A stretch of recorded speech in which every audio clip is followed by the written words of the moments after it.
this is going to be an interview with a secular polygynist, which is very unusual. I'm probably going to call it an interview with a polygamist to make it easier. But just for those that don't know, a polygynist is someone who is a male who marries or has relations with more than one female in particular. So I thought that we could get a little bit of a background. And secular as opposed to? Religious, because a lot of polygamy is religious. Okay, so like Muslim. Yeah, Muslims are polygamy. Okay, so exactly. I'm not doing it based on religion. Exactly, because most of the people that when you see an interview with a polygamist, it's usually a Mormon or a Muslim. And then there's open relationships who are a little bit different. But anyway, why I think it would be interesting for me to ask you these questions is because I grew up with a couple of uncles who were actually married to more than one person. My grandfather married to 3 people. And I used to have relationships with more than one woman at the same time. So it wasn't weird to you at all when you were younger and seeing this? Or what? It's very interesting because I'm half American, right? Yeah, so if you watch an American movie like Cinderella or all these different Disney movies, you never see something like that, right? So your real life was contrasting the media you were probably seeing. It was very fast. Because I'm half American, so I grew up there with an outsider's perspective. But I got to see things that we don't see in the U.S. So, for example, my grandmother, there were 2 other wives. My grandmother and the first wife were very close. They used to call each other sister. My father would call the other wife mother. So both my grandmother and the other one. So they were like, and they lived in the same house. They never argued. They treated each other very well. Something you'd never hear about in the U.S. So I saw good perspectives, and I also saw sometimes men would like get tired of their wife because she's older and they're older and they marry some young woman. So those would be more controversial kind of marriages. But what I wanted to ask you about to begin with, your current situation with your baby mamas and children, did you plan that or fall into it sort of accidentally? My plan, because I was a lawyer here in America, and I saw many men making mistakes with marriage, relationships, and children. And I said, I don't want the liability of being part of this system. When you get married or have a kid in the U.S., you're basically in contract with the government. The government has more control over you. And I've always been a sort of an anarchist, freedom fighter type guy. Except for when I was extremely anti-drugs, and I thought everybody who does drugs should be exterminated, decapitated. It was first half of your life. Yeah. So I what was the question again? So I was asking, how did you fall into the situation currently? Did you baby actually mama, sit and say, I want to have multiple baby mamas? So I knew what I wanted was to have a wife sort of role and children outside of America. And when I went to Asia when I was 30 years old, which is 9 years ago, and I saw and I interacted with the Asian females, I was like, this is it. I want to have children. Before it was like, I'll have children maybe in Mexico or something. After I went to Asia, I'm like, this is the culture I want to have children in. This is where I want my children raised. So I planned on going there and having children in the future, but what happened is baby mama, because I had like 9 girlfriends at the time in the U.S. that I would rotate between. So baby mama was getting jealous and she wanted more, and so she tried to lock me down. Interesting. And she did, and she had a child, and so that wasn't the plan. But then we have our first daughter, and I didn't like being controlled. I didn't like the fact that she doesn't respect me the same as most of the women because she forced me into that situation, right? And there's a trust issue, but I'm still with her. We're still together. I just, there's that little tiny trust issue, the fact that she would do that to me.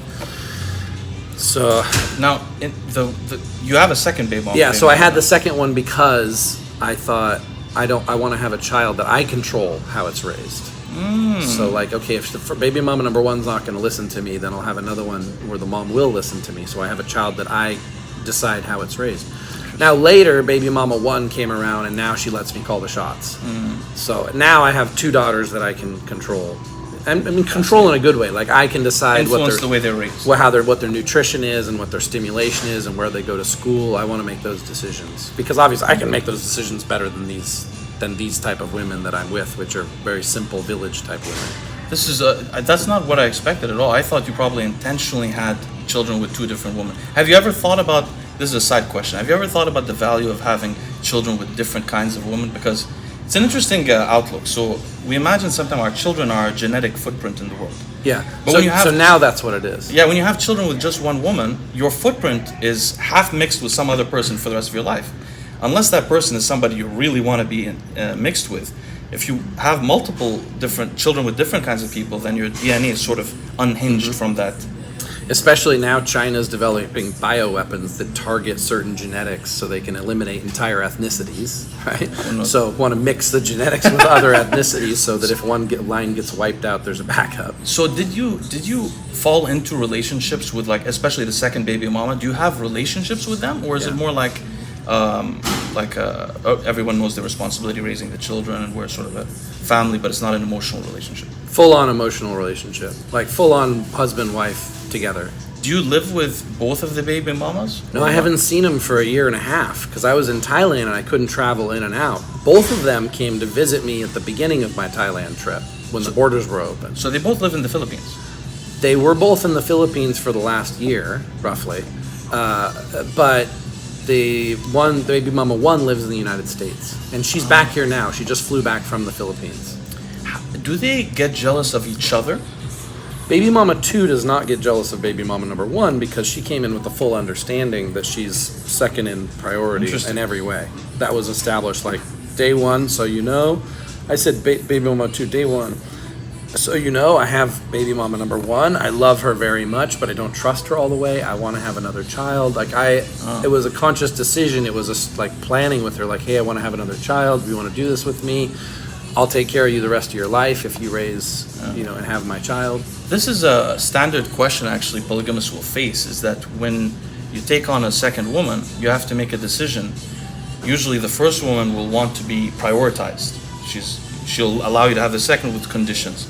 And sometimes the second would love to have an equal role as the first. So sometimes when you initially come across, and to do polygamy you have to be honest. So some people make the decision, should I tell this person that you'll be equal to her and you both have equal rights or not? You never took that step. It can never be equal because the way that women's brain works is it's like the grass is always greener. If it's supposed to be equal, they will always try to find a way why they're getting shortchanged and they want more, and then you give more to one and then the other one wants more. I learned that early on. No, it cannot be equal. It's like it has to be in order. This girl's priority number 1, this number 2, this number 3, and they have to respect that hierarchy. I've noticed that. Does baby mama 2 get jealous of the other girls you date or sleep with? And does baby mama 1 as well? Baby mama 1 no longer gets jealous because she's desensitized to it. She's seen me with, hundreds and hundreds of girls on my social media since the last time we were together, for example. And so her expectations of me are very low. Baby mama 2, she tells me every once in a while, I feel jealous when I see you being romantic with other girls on camera, but that's about it. And she always says, I feel jealous, but I would not try to change you. And because that's the understanding from the beginning too, is like, hey, you're a prostitute and you have slept with probably 4,000 guys, and I'm not going to hold that against you. Like, I respect the profession, but a lot of guys would. But the difference is I'm going to give you full 100% love and acceptance, but I'm also asking for the same in return. And I'm a polygamist, and I like to sleep with a lot of girls. So you got to understand that that's part of who I am. You can't try to change that, and that's fine. It was because I went in with that understanding early on. Now, are you at all possessive over them on their own? If they were going to see men, for example, and they're in another country? Yeah, so a little bit, but at the same time, I'm thinking, baby mama 1 will call me up and say, I think baby mama 2 is sleeping with another guy, try to turn me against baby mama number 2. And I'll respond to that, I prefer she not be with anybody, but at the same time, like, everybody's got needs. What do I want to deprive her from? If she's sleeping with some Filipino guy to get her through and comfort her and keep her from getting bored or satisfy her emotional needs, that's okay with me, as long as I'm the first priority. Okay. And as long as she doesn't get pregnant. As long as she doesn't get pregnant and I'm the first priority and she doesn't get a disease, then what does it really matter, I know when she's with me, I'll have her full attention. What she does in the meantime is almost like none of my business, Do your 2 daughters know the other baby mamas? And do they consider them part of the family? The daughters know I got them all together one time. I got great pictures too, yeah. Got them all together, and it was one of the best days of my life, having both baby mamas and both daughters all together. And day 1 was amazing. Everybody got along, and it was perfect. And then day 2, baby mama 1 got jealous and started being weird.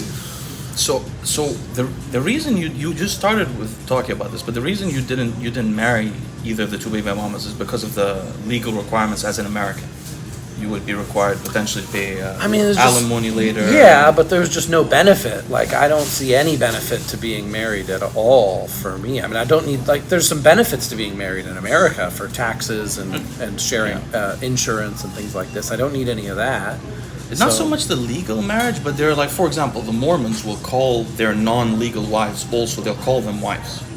You never called the baby mamas wives. You always called them baby mamas. Yeah. I'm curious why. I picked that word specifically Yeah, because it comes with no obligations. I mean, other than taking care of the child. Like, if I call him wife or something like that, puts more pressure on me to treat him like a wife. Interesting.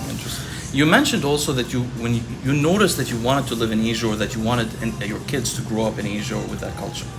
And one of my questions was, why are all your baby mamas East Asian? Why are you always in East Asia or Southeast Asia?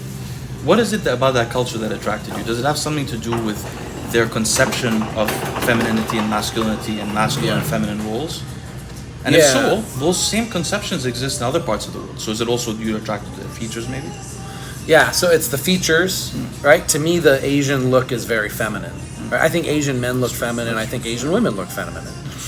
And so to me, it's more feminine. You know, that's funny because I get so much flack from the audience saying I'm gay because I like ladyboys, but I like ladyboys because they look more feminine than American women. Like, I just showed you a picture of one. She looked like before. She looked like a beautiful feminine woman. Yeah, so I like femininity. I mean, actually, this sounds kind of weird, but even when I see a guy, if the guy is like really gay but feminine, like, I feel that little bit of attraction just towards that femininity. You don't feel that masculinity there. Yeah, exactly. Yeah, it's the absence of that. Yeah, so I like femininity. The Asian girls are very feminine. I like that because it also makes me feel more masculine. And in America, in my relationships, because I had such bad relationships in America with white women, that they would always try to dominate me all the time. Like, they would never let me be the boss all the way. It was always manipulating, and it was always trying to get control, and there was always like their own psychological disorders coming into my life, and it was always about them instead of being about me. And then I go to Asia, and the relationship's about me. Everything's for me. It's about making me happy. It's about supporting me. It's like the woman says, what can I do to support you to make your life better? Because your life is better, that means my life is better. And that's the system I like. I don't need the woman to make money or make any big decisions. I just need her to support me, and I can take care of everything else. I like that role. One of the fascinating things about this experience you had with the American woman you were dating, which is, we're obviously generalizing, but those experiences, is that sometimes you'll feel like you're dating a lady and she'll be trying to boss you around, which comes out of nowhere, right? A couple of months in, you get surprised. If a guy falls into that and lets it happen, the girl gets annoyed. And I've heard so many women say the most disgusting thing in a man is weakness. Yeah. If I can influence a man and control him, I'm done. I'm not interested. Yeah. But they say that, and then they will try every day. So that's what I don't like. So I know I can have a relationship in America that gives me everything I want. But I always have to be on guard. Yes. I can never relax. I always have to be thinking, wait, is she manipulating me? Because if so, I've got to cut it off early. Yeah. And the thing is, I'm a really nice guy with girls. So it's very easy for girls to manipulate me. And so if any relationship in America, almost always I will fall victim to that. They will lose attraction for me for being weak. The way that I got around that is I had so many girlfriends. I give them so little of my time. They're so grateful for my time. They don't try any kind of games. This is one of the biggest tips I often give people that are having difficulty with relationships is, be honest with people and don't commit. And if you're dating 3 or 4 women, each of them will value you higher because they know that you're valued by others and you're not always available. They're on their best behavior because they know if they do anything wrong, it's going to be longer until they see you again because you're going to spend more time with the other girls. It's really projecting an image of value, but it's just so fascinating that I've actually, some of my ex-girlfriends told me, like, in the beginning of our relationship, I was testing you, and you're the only guy who didn't fail that test. That's why I stayed with you. Why would you test? What kind of bizarre behavior is that? Because, maybe naturally I was like antagonistic toward their dominance, but if I didn't have that personality trait, I'm a nice guy too. I would have just went along with it and lost her respect for no reason. Mm-hmm. So that's very much true. I think it's smart for women to test men for one reason is that a lot of men in America are so beat up and pussy whipped from previous relationships that it's very easy for them to get manipulated by women. And so if a woman is with a man, she wants to know that man's not going to just leave her for another woman. And if the man is pussy whipped, easily by her, that also means that any other girl is likely going to be able to come in and pussy whip him or take him away. Like, he's not in control of his own emotion. He doesn't have a strong foundation. So they're testing his foundation. If he's got a strong foundation and he says, no other girl can take me away from you, and he really means it, then I think that gives that girl that security that she needs to calm down and stop testing him. But she's got to test him to know that he's secure before she allows herself to feel that go all the way with the attraction. I think that might be a useful outcome, but I assume that the cause of it is evolutionary psychology, and that historically, when we were hunter-gatherers, I assume that women had to sense a very strong male to be able to know that their children would be guarded and everything would be all right before they commit. Yeah. So if they sense weakness in the male, it would be a bad thing for them. But getting into the roots of all this, and we talked about this a little bit before we started recording, but I wanted to ask you about two things. One was, what domestic situation did you grow up with? I'm curious to know, I mean, obviously with your privacy intact, but did you grow up in a normal household with two parents there that didn't have any conflict? Did you see potentially sometimes a man being taken advantage of by a woman's power and maybe needing to guard himself? And also, second, those initial relationships you talked about, how did they impact you and leave a... So I had two totally different upbringings because I had divorced parents. So on my mom's side, it was my mom and my stepdad. They met when I was 5 years old. They got married when I was 5 years old, roughly. So from a young age, I saw a perfect relationship. I mean, we're talking, they're now like 80 years old, and they've not had a single fight their entire life. They've had a 100%, 10 out of 10 in every possible way relationship. So I grew up seeing the perfect relationship, like a relationship I've never even seen anywhere else before. The best relationship I've ever seen.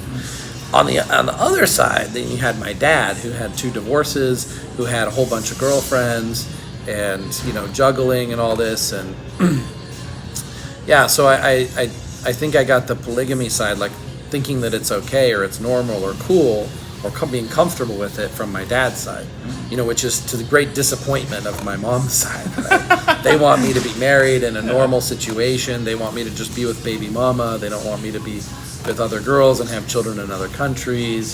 So I have that. And my dad's dead. So like the influence I have now is my mom's side trying to influence me to be monogamous. Did your father ever directly give you advice about dating women, like don't be weak or don't... Did he ever give you some advice to protect you? Because he was dating different women? No, and I think that's the biggest mistake. Really? He didn't give me the scoop. I watched, so I learned by watching, but he could have saved me a lot of pain and heartache by telling me how relations between men and women are.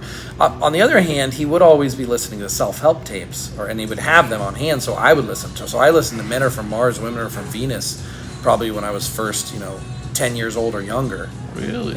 So I have like all this in my subconscious, but as far as him telling me, his attitude was more like, girls don't matter, like business matters. Like girls maybe like, we don't need to pay attention to that. We don't need to talk about that. We don't need to focus on that. We need to focus on school and business and productivity. But by ignoring that important side of our life, I really missed out on learning a lot from him. And yeah, huge mistake, and I won't make the same mistake with my daughters. Like with my daughters, I'm going to tell them everything about relationship stuff that I know. Especially daughters. Yeah. They can get hurt much more. Well, men get hurt too. I mean, it's a gender... So my first relationship was, I guess what the earliest situation was when I was in 6th grade. It was my first kiss, and this is what got me started in bodybuilding, was because in order to get a second kiss, I needed to earn it by building muscle, because that's what she was attracted to. So that's how it set up in my mind, like, okay, the kiss was amazing, I want more of that, but she's now saying there are these requirements. And it's not that blunt, I'm paraphrasing. Yeah. She probably said she liked someone else's body or something like that. Yeah, so I'm like, okay, I got to get muscles, and that's how it started at age 12 and 6th grade or whatever that is. That's the good old days when women liked muscle. It's no longer the case. Yeah. We got misled. Interesting. Yeah. But how did your relationships, particularly maybe in high school or in college, I bet you had some difficult relationships that made you decide to stop being committed. After that, it was the first girl that I slept with. It was my friend and I. It was a threesome, my friend and I and her, because she was so aggressive. Like we in 5th grade, they played this video on in class showing STDs that scared us to death. And we came out of that, my best friend and I, and we said, we're never having sex till we're married. Yeah, like we're gonna only have sex with one woman our entire life and try to avoid all these risks. If I could only take a video of my life now and show myself back the then. health class, those Wow. health classes were destructive. So then I was like, we're not gonna have sex. But the girl was so aggressive sexually, our mutual friend, that eventually she convinced us to have sex with her. Oh, Yeah, it was every day. two males, female threesome. Yeah. Oh, really? Because every day she was like pushing for us to have sex with her. She'd Really? always put her hand down our pants. And all This was in stuff. high school? 16 years old. Wow, that's an interesting 16-year-old. That's Yeah. it. Oh, she was Florida. she was 17 or 18. Wow. So, but the thing is, like, we weren't super attracted to her, but she was so aggressive and got us so turned on all the time that eventually we just said, eventually we like said that, yes. fun, yeah. So, but what that taught me is there's a big difference between sex and love and all this kind of stuff. So I was like, okay, I can have sex and don't need to like really be attracted to the person or love them. It can just be a fun activity.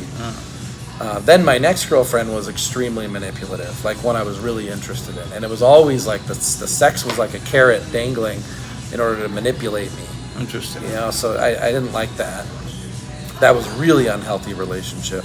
Who broke your heart? I bet you someone broke your heart very Well, severely. she did because she was all because of this carrot dangling the sex in front of me all the time. I mean, the worst time was then she tells me she's decided she's going to become a prostitute. We're 16 years old. Really? Well, this Yeah, was all because very there's a early. pimp that would come into her work. She's a server at a restaurant. Yeah. And there's a pimp that would come into her work every day and offer her $100 for this and $100 for that. And so I'm thinking now, like, that's not a lot of money for a 16-year-old to have sex, right? People would pay a lot more in America. But back then it was like offering her $100. And basically he's like, I can line up a customer every day, $100 a day. And to her, that's a lot of money back then. So she was actually really considering it. And she was dangling that in front of me. And it was kind of like, well, this guy's offering me $100 a day to have sex, and you don't really offer me anything. Like, what can you do to match it? Almost like a negotiation. I literally know somebody this happened to before. Yeah, it's shocking. And I guess it's always that case a little Like bit, extortion. below the surface. But this was like really blunt. So I remember getting really traumatized. Okay, and then we were waiting to have sex, right? We're waiting to have sex, and then she goes to a friend's house, and they drug her and they rape her at age 16. I mean, this is not like something that's just going to happen to anybody in America. Just the problem is putting yourself in these type of situations. I mean, she's gonna go to a drug addict's house, and drink whatever they give her and all that. Of course, she's gonna fall into this situation. So then, like, she lost her virginity like that, and then she was scarred for life. I mean, she was psychologically so messed up after that. And to her, all of a sudden now she's the prostitution to offer, and now the rape, and she, I mean, this again, she's like a really trashy girl, but she was sexy. Like, she knew how to. She was so sexy, seductive, and even now, it's hard to find a girl as sexy, seductive as she was at 16. And I'm a sucker for that. Like, to me, it's not about looks so much. It's about how turned on they make me, and their personality, and their body movement, and their voice. You know, when a woman knows how to really seduce a man, I love that. So that was the next one, and then the one after that, then I had some relationships that were like normal relationships, and I was just bored out of my mind, just so boring. And then I found this girl who was like a really hard worker. I saw, her and I could really work together. She was older, 42 years old, very experienced, right? In your 20s? 17, 18. Wow. Yeah. I thought I once dated a 41-year-old when I was 24. I thought that was a lot. You did. That's very exploratory. How did you meet this lady? I lost my cat in Mexico. I was living in Mexico for age 17, 18. Yeah. Starts with you lost your cat. This is an interesting story. Yeah, I'm in the penthouse condo. We had this really beautiful condo overlooking the marina, with my mom's side of the family, and we lost our cat, and we heard cat meowing a couple floors down. Yeah. So we went down there and opened the door, and there's this 42-year-old smoking hot. I mean, like, she's 42, she's older, but she's hot. and opened the door, and I remember my mom looked at me and looked at her like, oh no. My mom was like, this is definitely going to turn into something. And it did, because I kept trying to pursue her, kind of knock on her door, leave her a note. She was a Mexican lady? No, she was a white American really? from New York. Yeah. Yeah. So, eventually I got with her, and then I would just go over her house all the time. Yeah. And I had two main girlfriends at that time. I had her, and then I had the maid. Oh, really? So our Mexican maid was really hot also. And so I'd go back and forth between those. That's age 17, right? I had a hot young maid, because the young maid was, if I'm 17, the young maid is 20, right? Oh, wow. And then I got the 42-year-old, so I'm back and forth. Fascinating. Yeah, so then I realized, okay, I definitely want to have multiple girlfriends. This is really cool. 2 different styles, right? 2 different nationalities, 2 different personality styles. Yeah. You do different things together.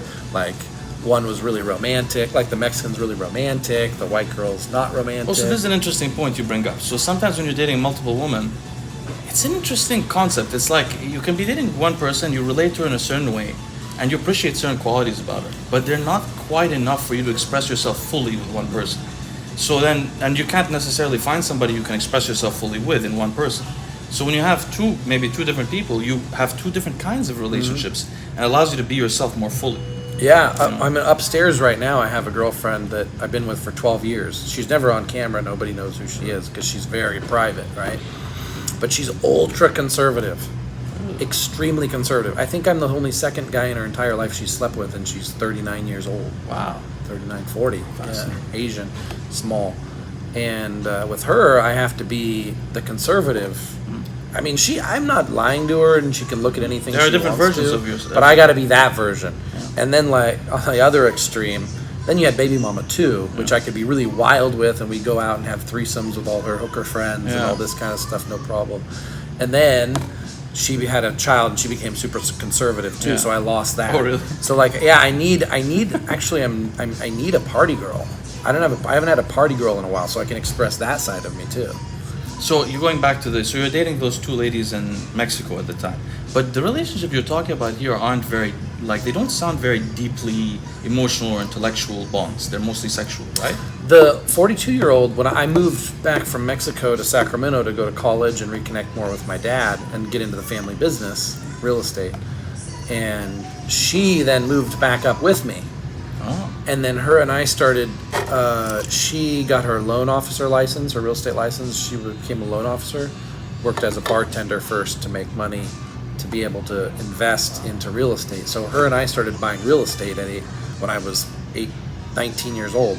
Wow. And our plan was to buy a house every year until age 30, and I did the math on it, and I could retire at age 30 by buying a house every year. The perfect formula we had. Buy the house, fix it up, refinance it, take that money, buy another house, fix it up, refinance it, buy another property. And I would do all the construction, So I had this girl who's an extremely hard worker. So with her and me, it was work. We just worked, if we weren't sleeping, we were working. Really? Yeah, and I would do the construction, and she would also do the construction. Do you think in her 40s that she was taking advantage of a younger man in a way, in a sense, like, sometimes I notice women in their 40s will sometimes date younger men, and you sense that they're manipulating them or they're easier to manage because they're younger? You didn't have that. It wasn't like that at all, but she was controlling. Like, if she saw me with another girl, she would freak out. So that happened quite a few times, and then she was an alcoholic, so if she freaked out, that means she was an alcoholic. 24 hours of misery for me. So how long were you 2 together then? Did you start buying 3 houses? years? Yeah, so we bought like 4 or 5 houses in 3 years or something. While you're in college? Yeah. Wow. So you weren't dating girls from the college as much? Nope, I never dated girls in college. I never had the college party experience. Me neither. Yeah, I never. All the college social stuff, fraternity stuff, all that, I had nothing, no exposure to it. Me neither, absolutely not. I stayed away from it. I feared it because I feared that it would turn me back into a bad student, which I was in high school. Yeah. So I partied in high school and tried to avoid it in college. Yeah. But I figured I'd do my work and then start partying later in life, which is what I ended up doing. Yeah, I sort of did that too. I did a little bit in high school, but then mostly afterwards. But sometimes then you feel like you missed out because all those young 20-year-old mentalities, you still have that mentality, but everybody around you is already burnt out. So they're not experiencing life the same way. Yes, but then But you can live life at a much grander scale. go to Asia and you can still party with 18-year-old girls who love this situation. That's true. So, well, maybe we should move away from this. I want to ask you, what is wrong with monogamy? If there is anything wrong with it for normal people. True monogamy. Commitment for life. I mean, if I had a good example of my mom and my stepdad have such a perfect relationship, that's why I have nothing against monogamy, because I've seen perfect monogamous relationships. It's possible. Is there something valuable intrinsically in monogamy by itself? Like you have a good relationship of your stepfather and your mother, but is monogamy by itself something we should value as a society? No, because I mean, like with my relationship with the girls in Thailand, like I have enough love and resources to take care of them to their full capacity. So like it's not being divided. How can I if monogamy gave people some benefit that you couldn't get in polygamy, I'd say yes, but all the benefits of monogamy still can exist in polygamy if you do it right. That's true. That's true, because I was going to say the only value I see in monogamy by itself is the idea, something interesting about religions if you look at them. All religions have this concept of sacrifice, symbolic sacrifice, for God, but also for what you want. So for example, certain cultures will sacrifice for the rain. It's irrelevant, the sacrifice, but it's symbolically important, I think. And I think it affects our psychologies. So monogamy, what I see it is a sacrifice for the other person. Say, I'm not going to be with anybody else. I should be, it's probably optimal for me to be. And we could probably agree to it, but I'm not going to be because it's a symbolic sacrifice for you. That I find valuable, but a person can also have that kind of sacrifice in terms of loyalty in a polygamous relationship. It's just harder to manage usually, much harder. So my brother is extremely monogamous, and he's married, and he's like the perfect example of like a Christian Catholic family that does everything that there's a Christian Catholic family is supposed to do, and has an incredibly high quality of life. So like he's mastered it, but even he has challenges because women are just inherently not emotionally stable because of their hormones, and that's fine. Accept that, but even in that situation where the girl has no reason. But just to be clear, this was not genderist. That's scientifically true. There are academic papers. Behavior of women changes across the cycle of yeah. And when they go through menopause, I mean, who could deny that? Menopause after a baby, so there's 3 times. Yeah. The month, menopause, and babies. Yeah. So, you have to, as a man in a monogamous relationship, you have to really like be able to be there through the hard times and all that.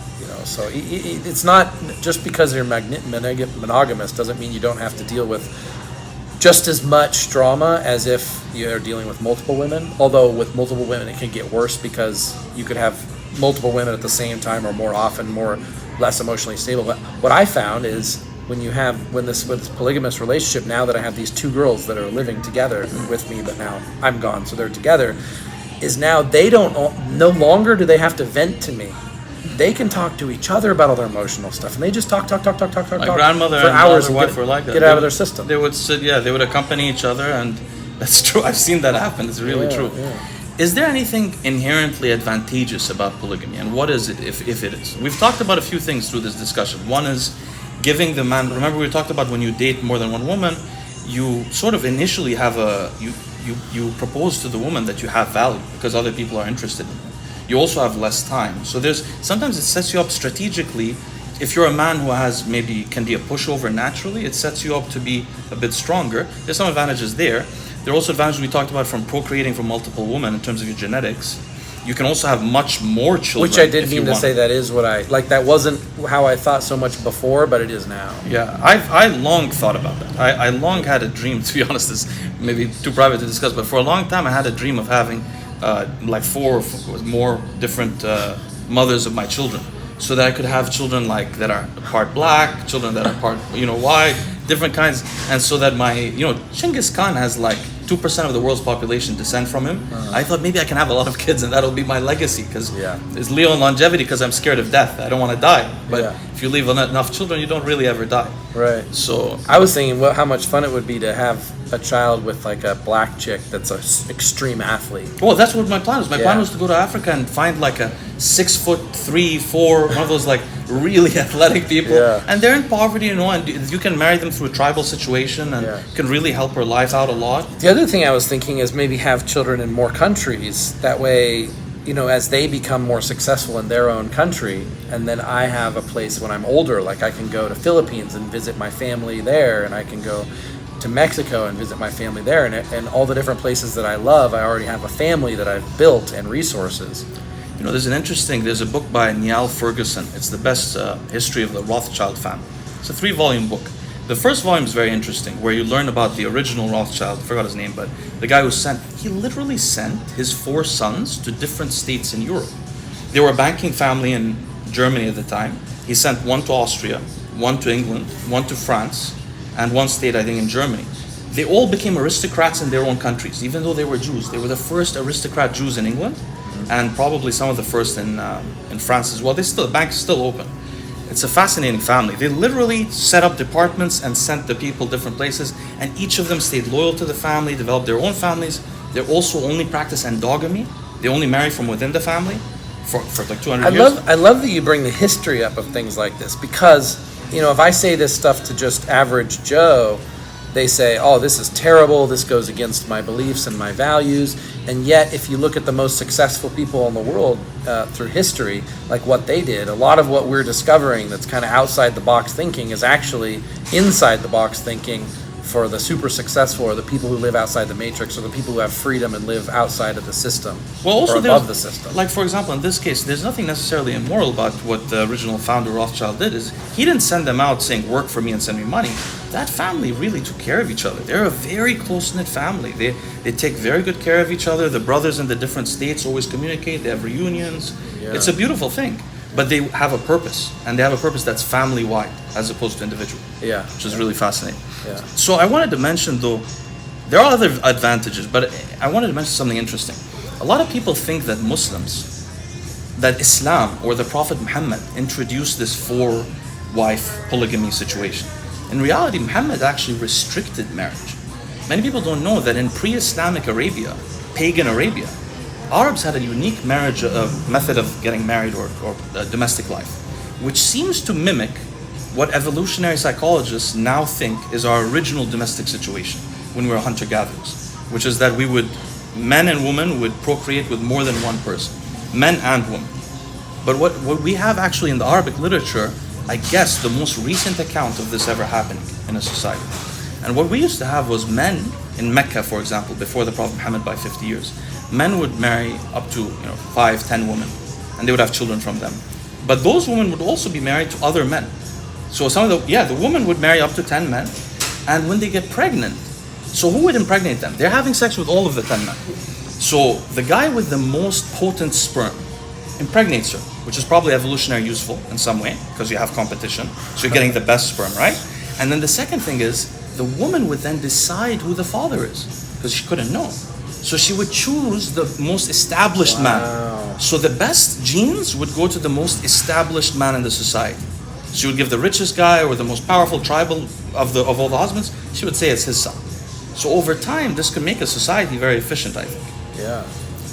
Do you find, why polygyny as opposed to polygamy? So polygyny is when a man is possessive over a woman but has more than one woman.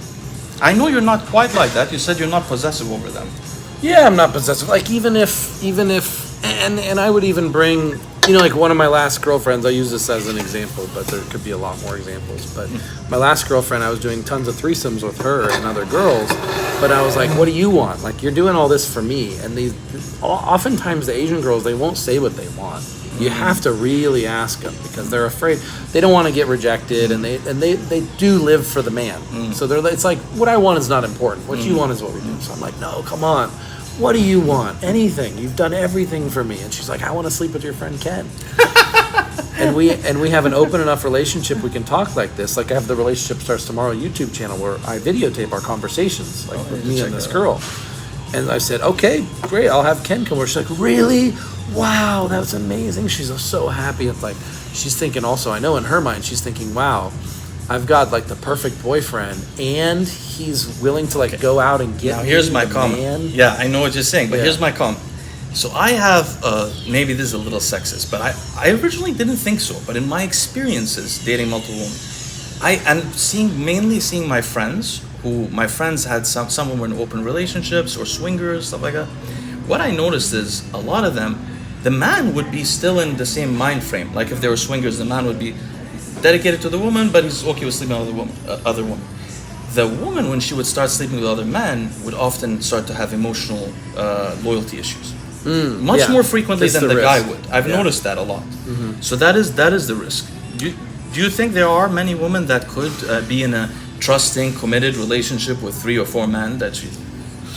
Yeah, that's hard to say, because in that situation in Thailand, guys like me and my friend Ken are 1 in 10,000. So we're so rare. We don't ever have to worry about a woman leaving us or developing an attachment to someone else that would risk our relationship with a woman. So there's just no risk of it. It's sort of different with this. And even with Ken, like every girl wants him. And like even when she and I broke up, she was hitting up Ken. She's like, Ken, come over. And Ken's like, I've got hundreds of girls. I don't have time to like sleep with you, Plus, it's maybe it's a little weird. I don't want to go behind Tony's back, all that. Even though it would have been okay.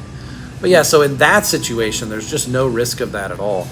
And also, I'm shocked at these Asian women's ability to separate sex from love. They're not able, or they are? They are able. Really? It's fascinating. But is it only the ones that are prostitutes or have that background? It's the ones that have experience. Okay. So, like, they don't necessarily need to be a prostitute, but if they've been with a lot of guys, they are able to separate sex from love, most of them. How conservative is their society? So, like, when a Filipina lady has been with 20, 30 guys, is that unusual in the society? I guess it depends if you're in the islands and the villages. Yeah. If you're in the villages, very conservative in villages. But Manila? In the cities, it's you can do whatever you want, and it's not so judgmental. People are liberal. Yeah. It's the villages that get very conservative. Small towns and everybody talks and all that. Yeah, you got to be conservative. Why are people in America, and maybe in Europe too, but especially in America, so angry when they hear about polygamy? It's interesting. I just want to color this a little bit. So, for example, the Mormons. The main issue the U.S. government had with the Mormons was just the polygamy. The Mormon founder, John Smith, or whatever his name was, he was clearly a con man. I've read a lot of books about this guy. He's so fascinating. He did a lot of funky stuff. But they knew about that. They threw him out of a couple of states. He ended up in, I think, Illinois before they left the... Oh, I don't know if you know this. The Mormons had to leave a couple of states. They ran out of states because of the polygamy rumors. Wow. At the time, they hadn't announced they were polygamists, but there were rumors, and the Americans were just so angry about it. So anyway, long story short, they ended up, all the Mormons, leaving the U.S. They moved to Utah, which was not a U.S. territory. And then the U.S. still wanted to hunt them down because of the polygamy. They came into Utah and they took over the territory. And then a lot of the Mormons then moved to Mexico. So we've been hunting down people who the women are willingly, they're not being abused. They believe in this religion. They want to marry this, a guy that has more than one wife. And it just upsets everybody else. I think because of Christian morality or something like that. A couple more examples. Polygamy is a felony in the U.S. If you get married to 2 women, it's bigamy, they usually call it. Right. It's actually a felony. On the other hand, gay marriage is legal. I'm not saying it shouldn't be, it should be legal. But gay marriage is much more new in our society, and nobody's upset about it. But why are people upset about polygamy when they're not upset about gay marriage?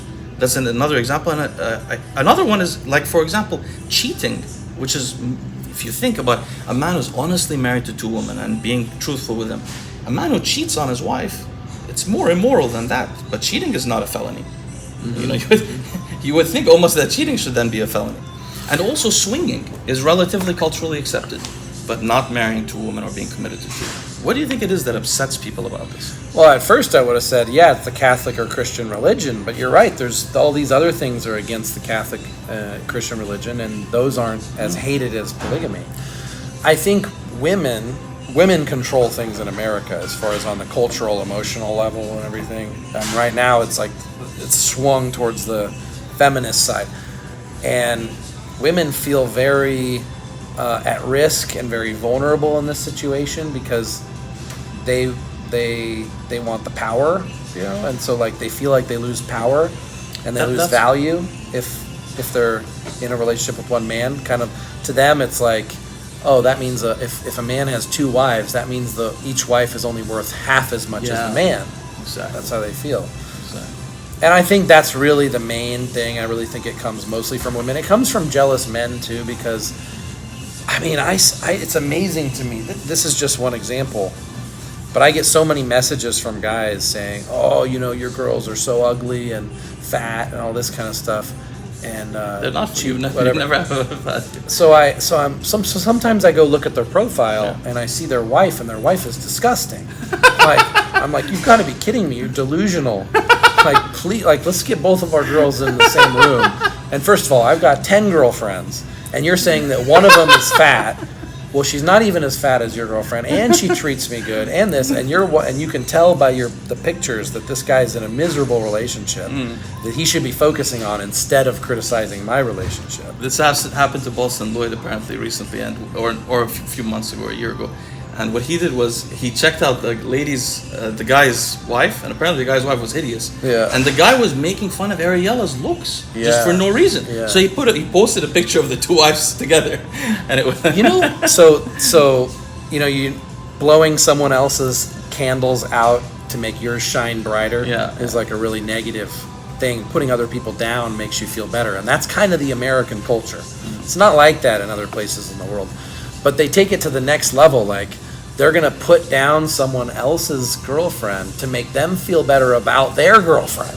That is very bizarre. And it's just psychological masturbation, and it's negative. And so I think that's part of the hatred of polygamy also, is like almost a jealousy type thing. Finally, but it comes mostly, I think, from the women who feel like that risks their value. And also from another kind of guy, that's the white knight character. Mm-hmm. The white knight character is a person who appeals just for the sake of getting bonus points with society, will go do something that looks heroic or whatever towards women, where usually they don't believe in it. But and not that there needs to be white knight here, because you're talking about people that are willingly in these relationships, they're happy and so on.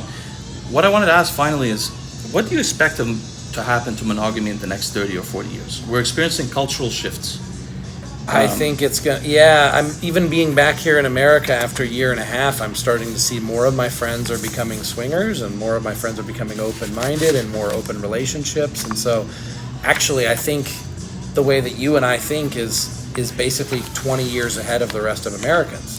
So I think Americans are on track to feel more the way that you and I do, and we're just way ahead of our time, which, for the people who think that what I do is disgusting, or even the way that you look at things are disgusting, it's going to be kind of amusing in 20 years when that becomes the social norm. I just think we're ahead of our time. Yeah, I mean, I think the exact same thing, about 20 years. And what we see is a rise in polyamory. That's what they call it. If you use, I haven't used these apps for a few years, but if you use Tinder or Hinge or something, you'll come across profiles where I'm polyamorous. Ladies will say that, where you wouldn't have come across that 10 years ago. So it's not just the swinging, but this idea of being in multiple relationships is growing, especially among liberal people. And I think it is in Europe too. The final thing I wanted to mention though is, you made a comment about, you said that there are a lot of beautiful women, but it's hard to find a woman that's so sexy. You were talking about that girl when you were 16 or 17. Yeah. I have an unusual view about this. I think that when men, this is just from personal experience, when I would pick a girl according to my primal decision-making process, which was basically, she seems attractive from a distance, then I talk to her, the way she talks to me makes me sexually interested. Sometimes it could be her playing hard to get or something very natural. If I then pursue a person and date them like this, I'm really basing my decision to, unless you're dating someone for sexual reasons purely, if you're gonna know them and stuff, you're making your decision on haphazard. You're making a decision on what happens to be your evolutionary outlook at life, your genetics. You just happen to be attracted to this woman.